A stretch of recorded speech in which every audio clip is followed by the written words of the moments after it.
Saudações cordiais, queridos amigos, queridas amigas que nos assistem no canal Notícias do Ribeiro. A você que ainda não me conhece, meu nome é Ribeiro, sou advogado criminal na capital São Paulo, Brasil. E o que nós falamos sobre direito penal. E hoje queremos falar sobre o Cadastro Nacional de Predadores Sexuais e Pedófilos. A vida desses camaradas não está fácil e não deve mesmo ficar fácil, porque a sociedade ela não pode ser atacada, vilipendiada. De outro modo, como um estudioso da matéria de direito penal, não me atreveria a dizer aqui que sou um cientista, não entendo que é esse o caminho pelo qual vai fazer diminuir, baixar os índices de agressões, de ataques sexuais Brasil afora. Veja, nós temos a lei que entrou em vigor agora, bem recente, lei de número 15.035, entrou em vigor e já está valendo na data da sanção pelo presidente Lula, no dia 27/11/2024. E trata-se de uma consulta pública onde aquele que for condenado em primeira instância, veja que aqui em alguma medida a lei está relativizando a presunção de inocência que outrora todos tinham até o trânsito em julgado. Presunção de inocência é até o trânsito em julgado e não apenas até primeira instância. Então estou dizendo que aqui, quando o agressor sexual, o estuprador, o predador, o pedófilo, ele toma uma condenação já em primeira instância, os dados dele, a lata, a cara, o face, já vai figurar neste cadastro nacional em que terão diversos predadores sexuais e pedófilos. E mais, o CPF. Veja, essa medida, em alguma medida, né, essa lei, que já entrou em vigor dia 27/11/2024, ela vale até o cumprimento da pena. Exemplo, o camarada tomou 8 anos, 10, 15, 20, 30 anos de cadeia. Ele foi apenado, recebeu essa pena estatal, 25 anos de cadeia, ou 25 anos de castigo. E aí tem uma parte que ele cumpre no fechado, outra parte no semiaberto, e uma outra parte ele fica no aberto. E que pode ou não receber tornozeleira eletrônica. E aí, enquanto tiver a pena a ser cumprida ou terminada, os dados dele, a cara, o rosto, a face, fica neste cadastro nacional de pedófilos e de predadores sexual. Veja, o STF julgou válida ou constitucional uma lei que em 18 de abril, um dia depois do meu aniversário, entrou em vigor no Mato Grosso. Então o Mato Grosso foi um dos primeiros, um dos pioneiros neste cadastro nacional de agressores contra a mulher, de agressores sexuais, predadores, pedófilos, e entraram no STF para poder perguntar.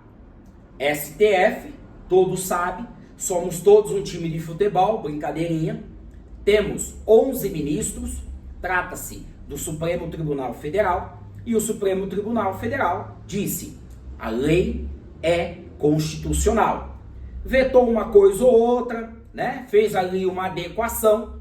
E aí, você vai poder acessar os dados de todos os predadores sexuais neste Cadastro Nacional de Predadores Sexuais e de Pedófilos.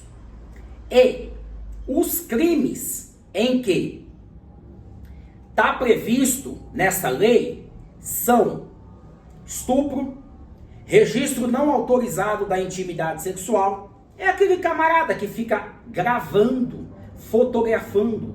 Sabe quando você vai para um motel com um rapaz ou com uma menina e o seu companheiro fica gravando? Ou até mesmo dentro do metrô, no aeroporto, no banheiro público.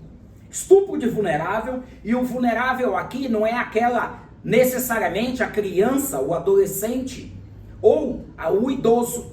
É aquele que não está em pleno gozo da sua capacidade mental. Então, aquele que é débil mental, aquele que tem retardo mental, aquele que está drogado, dopado, medicado, este é vulnerável. Imagine, você toma ali uma medicação para fazer uma cirurgia. Você está vulnerável. E você não pode, de modo algum, ser atacado, violentado. Outro crime, favorecimento da prostituição ou outra forma de exploração sexual de criança ou de adolescente, ou mesmo de vulnerável. Um outro crime, mediação para servir a lascívia de outrem, favorecimento da prostituição ou outra forma de exploração sexual, manutenção de casa de prostituição e rufianismo, o famoso cafetão. E aí, quando este camarada cumprir a sua pena, o nome dele, a face dele, deixa de aparecer para o público. Por óbvio, né? Já me disseram, piada pronta. Uma vez ele no cadastro, vão printar, fotografar, vão baixar o arquivo.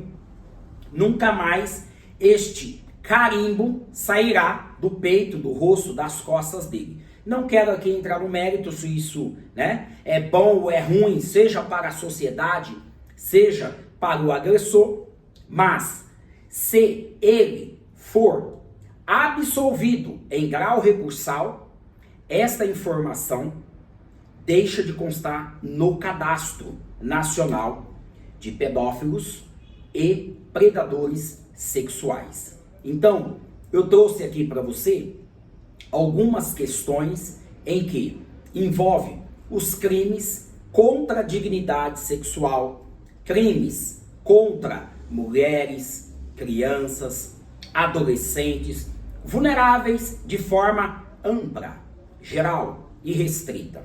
E na minha advocacia, de cada 10 processos criminais, pelo menos uma meia dúzia é nesta seara em que envolve crimes contra a dignidade sexual. É uma matéria da qual eu me debruço, eu estudo e estou para dizer aqui, já absolvi alguns clientes, exatamente porque ele havia sido forjado ou não havia prova de materialidade, apenas indícios.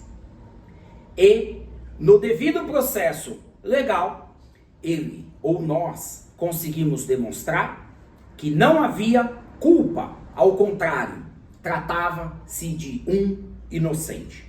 Por óbvio que não é a maioria que é inocente, é a minoria que é inocente, e sempre estarei com a sociedade. Mas no meu mistério, na minha advocacia, toda vez que alguém que sendo acusado de um crime contra a dignidade sexual, se eu entender que eu sou capaz, digno da confiança do cliente, farei esta defesa com muita tranquilidade. Exatamente porque, veja, algumas pessoas constrangem o outro dizendo: como assim você defende um agressor, um predador sexual?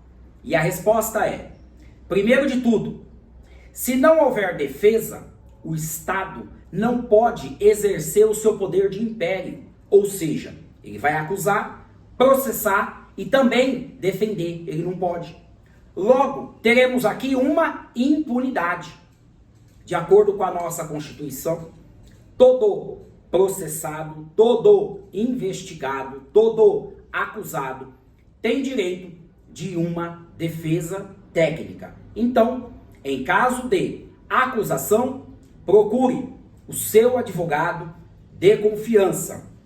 E caso você sofra alguma violação de tudo isso que eu falei aqui, não deixe de procurar as autoridades competentes, não deixe de denunciar, não deixe de buscar ajuda e te alerto, você pode também constituir um advogado para se tornar o assistente da acusação, que é o advogado que orienta a família, ajuda o Ministério Público a instruir o processo e tem um olhar clínico diante do processo para poder demonstrar que a vítima realmente fala a verdade, tem razão e que pede a condenação.